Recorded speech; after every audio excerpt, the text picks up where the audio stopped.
Hello, you absolute legends. Twitter has spoken. Speedrunning is officially not fun. On the 7th of November, IGN tweeted out an article titled, "A speedrunner has beaten Ocarina of Time in under 4 minutes." This title really doesn't do justice to the topic they end up talking about, but that's not why I'm making this video. The reason is because of the comments. Speedrunning experts came out of the woodwork in droves to let everyone know that beating a game this quickly is disrespectful.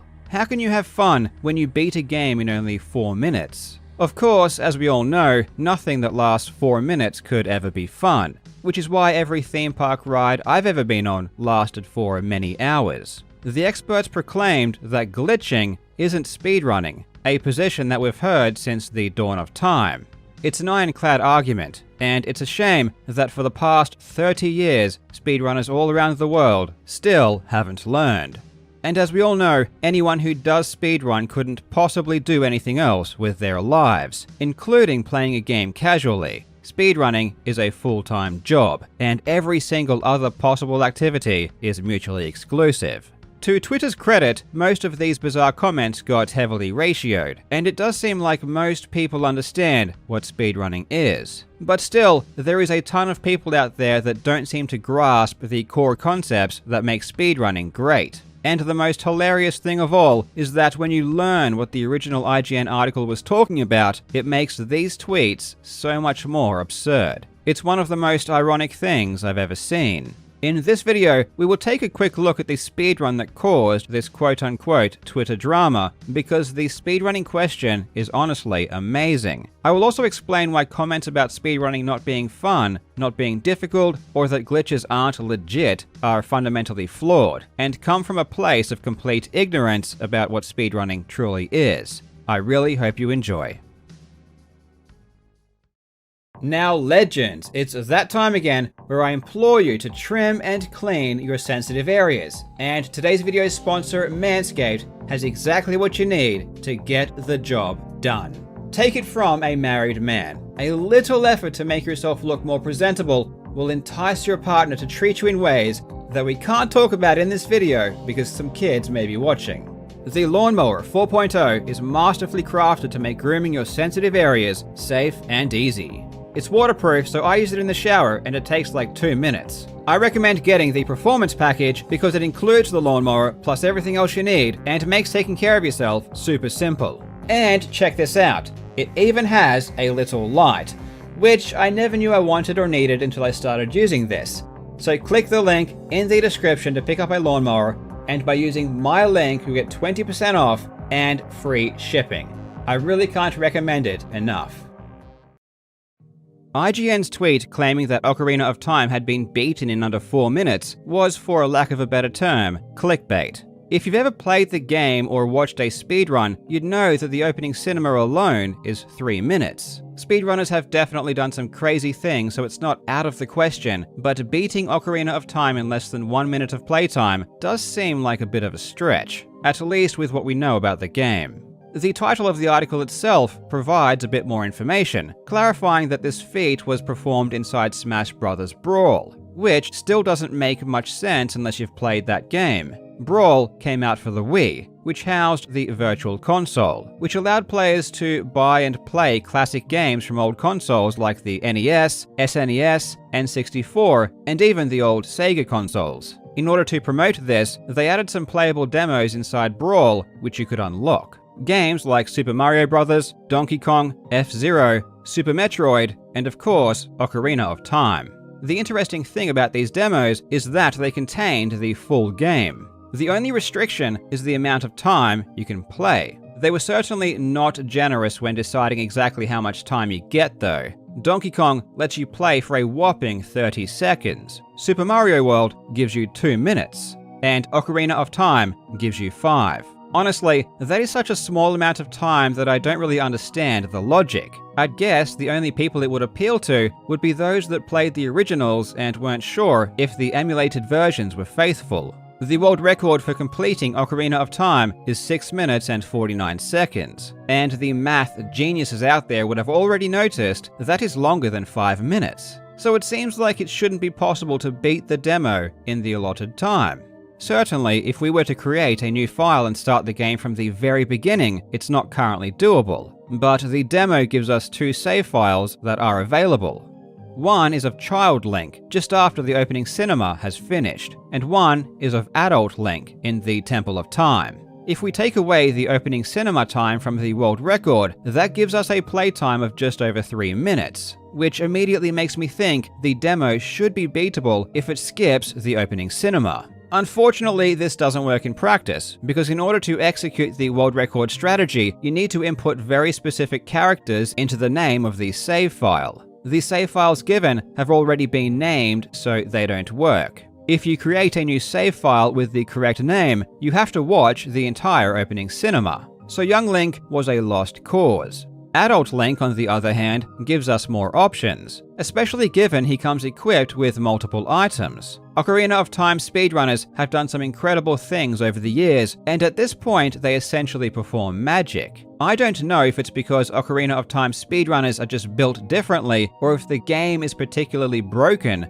but the way they manipulate things is crazy. In the last few years especially, we've seen the game blow wide open with the perfection of stale reference manipulation and arbitrary code execution. In 2019, the world record was just shy of 16 minutes, and now it's under 7. We've come a long way in the past 2 years. The prospect of beating the Brawl demo had been considered for a long time, but only recently, with all of the newer developments, had it been a realistic goal.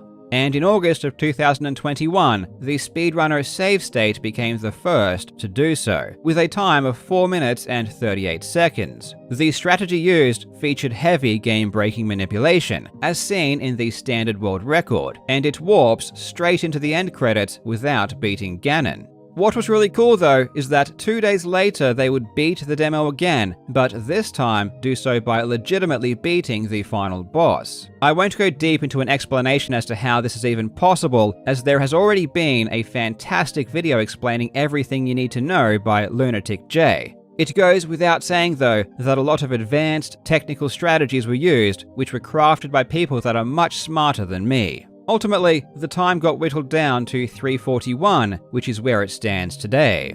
I absolutely adore this record, and it's not because I enjoy watching the glitches being performed, or that I think it would even be fun to do myself. I love it because of the ingenuity, the creativity, and the journeys of discovery that happened over the history of the game that allowed this to even be possible. We are talking about a demo of the game where the developers gave us 5 minutes of playtime. 5 minutes is nothing. It's almost insulting. No one in their right mind would even consider the possibility that you could do anything useful in this demo, let alone actually beat the game. What makes this great is the overcoming of an arbitrary restriction through intelligence and determination. And of course, it's just funny. The idea of being given a stupidly low amount of time and beating the entire game is purely hilarious. Beating the Brawl demo was never about serious competition, or an attempt to brag about how quickly you can play through the game. It's technically not even a real speedrun, as they aren't starting from the beginning of the game. It's an exhibition of the incredible knowledge that speedrunners have amassed over 20 years of being obsessed with this game. It's a demonstration of the result of years of hard work and passion. And as someone who played Ocarina of Time when I was younger, and consider it one of the greatest games ever made, I love learning about what speedrunners discover as it breathes fresh life into a game that is now decades old. Trust me, no one is more passionate about games they play than speedrunners, which brings us back to Twitter, and some of the hilarious responses we saw to this speedrun. To be fair, IGN's clickbait tweet did give people the wrong impression, but given that the actual world record for Ocarina of Time is admittedly not much longer, the responses still apply. It is really ironic though that many people complained about these speedrunners not taking their time and enjoying the game when they are literally given only 5 minutes to play. So the awesome truth is that speedrunners have learned to do more in that 5 minutes than the people complaining ever could.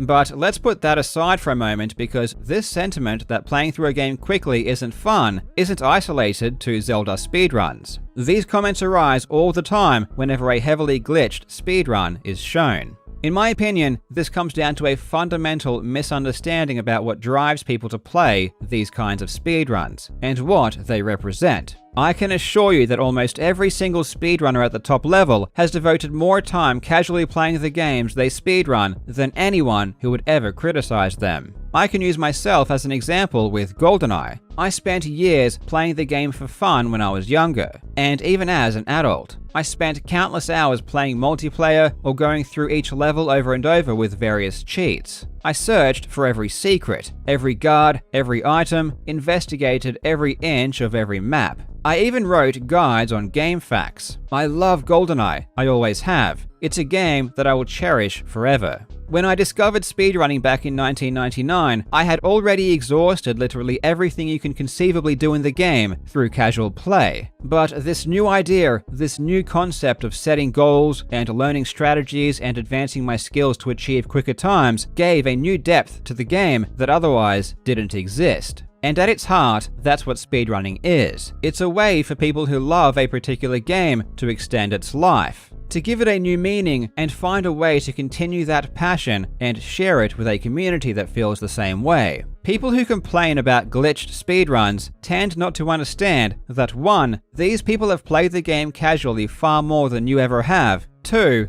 They love the game far more than you ever did. And 3. Their discoveries and efforts amplify the game's legacy far more than you ever could. Some people also seem to misinterpret what the point of speedrunning is. At the end of the day, it's a competition. When someone glitches through a game quickly, the point isn't to show off and prove to the world just how amazing they are. The point is to do it quicker than someone else. Many people believe that glitches are easy, and therefore that diminishes a speedrun. The truth is that glitches are generally more difficult than standard play. But even if they are easy, which let's be fair, many are, that doesn't change anything. A perfect analogy is the 100-meter sprint. At the Olympics, it's one of the most viewed and exciting events. And yet, what the athletes are actually trying to do is extremely easy. I can run in a straight line for 100 meters, as could almost everyone watching. The 100-meter sprint, at its core, is not difficult at all. So why do people find it interesting? It's because the ease of the event is irrelevant. All that matters is how fast you can do it compared to everyone else. Usain Bolt's world record is not amazing because running is hard. It's amazing because no one can do it quite as fast as he did. And that is what speedrunning is all about. It's not about how hard or easy a strategy is, it's about trying to perform it faster than your competitors. This is extremely simplified though, because many strategies are legitimately difficult and deserve praise in of themselves. And it needs to be said that not everyone cares so deeply about the competition. Even something as simple as learning about speedrunning strategies allows anyone to enjoy a game just that little bit more. As new things are discovered, it allows us to spend more time with the games we love. If not for speedrunning, most of these classic games would be collecting dust and hardly ever spoken of. Even if I don't personally enjoy watching speedruns that are full of weird and wacky glitches, I still greatly appreciate the fact they were done. I am truly thankful that these devoted speedrunners are doing things that allow me to learn new interesting mechanics about the games that had such a big impact on my life. As always, thank you so much for watching, you legends. I hope you are having a fantastic day, and I will see you in the next video.